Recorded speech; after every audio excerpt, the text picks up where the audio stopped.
नमस्कार, मी आनंद पोहनेरकर आपल्या सर्वांचं महाराष्ट्रवाणी बातमीपत्रात स्वागत करतो. पाहूया आजच्या ठळक घडामोडी.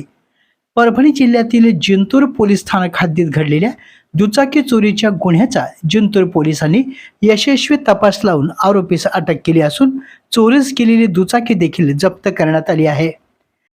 जालना जिल्ह्यातील डांबरी येथील राहणाऱ्या विलास जनार्दन पवार यांनी 7 जुलै 2025 रोजी जिंतूर पोलीस स्थानक येथे तक्रार नोंदवली होती.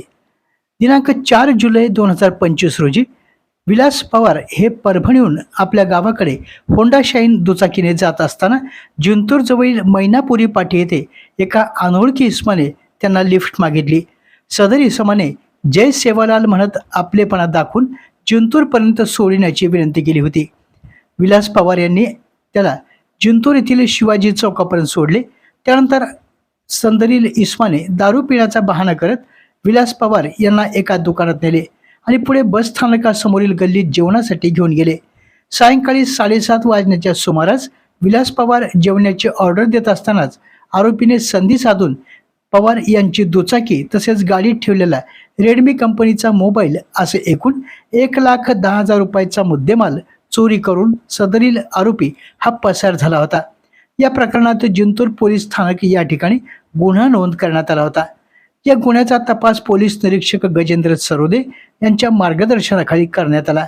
तपासादरम्यान तांत्रिक विश्लेषण तसेच गोपनीय माहितीच्या आधारे गजानन सुभाष जाधव राहणार जांब अंध तालुका सेनगाव जिल्हा हिंगोली यास निष्पन्न करून ताब्यात घेण्यात आले. ताब्यात घेतल्यानंतर त्याच्याकडून चोरीस गेलेली होंडा शाईन मोटरसायकल अंदाजे 1,00,000 रुपये किमतीची जप्त करण्यात आली आहे.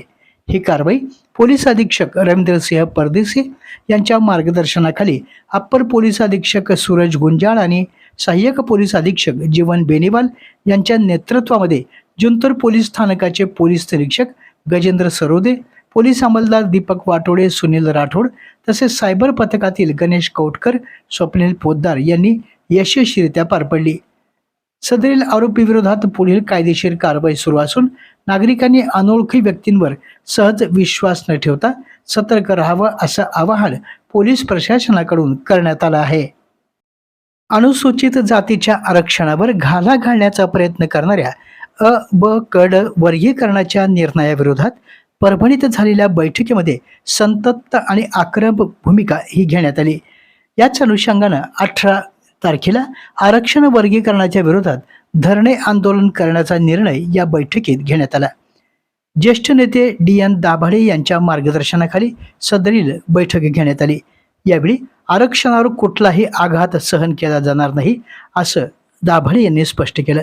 यावेळी Bhante Muditanand, doctor Bhagwan Dhutmal, Jayprakash Ingole, Ramkishan Kamble, Pandit Tomke, doctor DR Tupsamundre, Siddharth Bharade, Rajesh Rankhambe, NG Khandare, doctor Praveen Kankute, Lakhan Chavan, Sudhir Kamble, Premanand Bansode, SD Thombare, Suhas Pandit, MM Bare, SS Salve, Chandrakant Lahane आदींची यावेळी उपस्थिती होती. यावेळी आपली भूमिका मांडताना मान्यवरांनी वर्गीकरण म्हणजे संविधानिक हक्कांवर थेट घाला असून समाजात फूट पाडण्याचा धोकादायक प्रयत्न आहे. यावेळी बहुमताने ठराव मंजूर करून मागासवर्गीय जातीकरण अ, ब, क, ड आरक्षण वर्गीकरण रद्द करण्याची जोरदार मागणी या अनुषंगानं करण्यात आली. याच बैठकीमध्ये येणाऱ्या 28 एप्रिल रोजी परभणीमध्ये तीव्र धरणे आंदोलन छेडण्याचा निर्णय देखील जाहीर करण्यात आला. या आंदोलनासाठी जिल्हास्तरीय कृती समिती स्थापन करण्याचा निर्धार या बैठकीमध्ये व्यक्त करण्यात आला. साप्ताहिक विवेक पुरस्कृत कुटुंब प्रबोधन आणि वाचक मेळाव्याचं आयोजन रविवार दिनांक 26 एप्रिल 2026 रोजी सायंकाळी 5 वाजता कौस्तुभ मंगल कार्यालय परभणी या ठिकाणी आयोजित करण्यात आला आहे. या कार्यक्रमास ज्येष्ठ साहित्यिक ॲडव्होकेट रमेश शर्मा, डॉक्टर रामेश्वर नाईक, साप्ताहिक विवेक संपादिका अश्विनी मयेकर तसेच महेश आनंदगावकर यांची उपस्थिती राहणार असून यावेळी हरिभक्त परायण माधवराव आजेगावकर यांचं आशीर्वचन होणार आहे. या कार्यक्रमास उपस्थित राहण्याचं आवाहन ईश्वर परडे, दिलीप देशपांडे आणि गणेश शिंदे यांनी केलं आहे. हिंगोली जिल्ह्यामध्ये आगामी राष्ट्रीय जनगणनेच्या पहिल्या टप्प्यास 1 मे 2026 पासून प्रारंभ होत आहे. या टप्प्यात जिल्ह्यातील प्रत्येक घराची तसेच कुटुंबातील मूलभूत सुविधांची माहिती संकलित केली जाणार आहे. या पार्श्वभूमीवर हिंगोली जिल्हाधिकारी राहुल गुप्ता यांनी नागरिकांनी शासनाच्या अधिकृत पोर्टलवर ऑनलाईन स्वयंगणना करून या प्रक्रियेत सहभाग नोंदवावा असं आवाहन केलं आहे. जिल्हाधिकारी राहुल गुप्ता यांनी जनगणनेच्या पहिल्या टप्प्यात नागरिकांना स्वतःहून ऑनलाईन पद्धतीनं माहिती भरण्यासाठी 15 दिवसांचा कालावधी उपलब्ध करून देण्यात आला आहे. नागरिकांनी www.se.census.gov.in या अधिकृत पोर्टलवर जाऊन आपल्या कुटुंबाची आणि घराची माहिती अचूकरित्या नोंदवावी. ऑनलाईन माहिती भरल्यानंतर संबंधित कुटुंबास एक युनिक ID प्राप्त होणार असून जनगणनेसाठी नियुक्त प्रगणक घरभेटीवर आल्यास हा क्रमांक त्यांना सादर करणं आवश्यक राहणार आहे.